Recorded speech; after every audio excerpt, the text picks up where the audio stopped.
Good morning everyone. দিনটা হচ্ছে বৈশাখ মাস। এখন চললাম হচ্ছে আমরা বহু বছর পর মামার বাড়ি। তো আমার বর যাবে না, আমি, আমার মেয়ে, আমার মা, বাবা, বোন, আমরা এই কজনই যাব।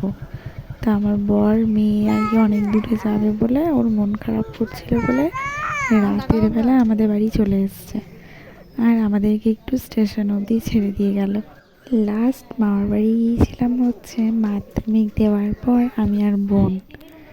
আর এরপরে বিয়েও হয়ে গেছে অনেক বছর, মেয়েও অনেক বড় হয়ে গেছে। এরপরে প্রথম চললাম হচ্ছে মামার বাড়ি বিয়ের পর।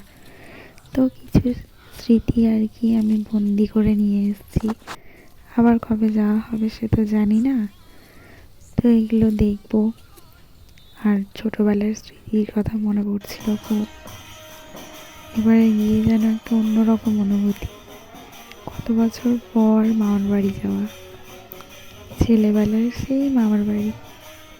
কিছুটা একই রকম আছে, কিছু আবার অনেক পরিবর্তন।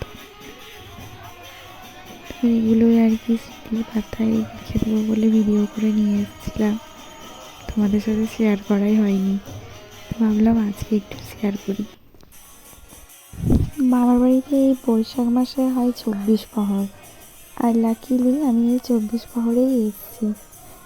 এই 24 প্রহরটা পুরোপুরিভাবে উপভোগ করবো বলে। আর এই মানুষটাকে তোমাদের সাথে পরিচয় করে দিই, এটা হচ্ছে আমাদের সন্ধ্যা দিদা। ছেলেবেলার কত যে স্মৃতি এই মানুষটার সাথে, সব কিছু মনে পড়ে যায় এই মানুষটার কাছে বসে। মানে আমরা যে ছেলেবেলায় কত আনন্দ করেছি।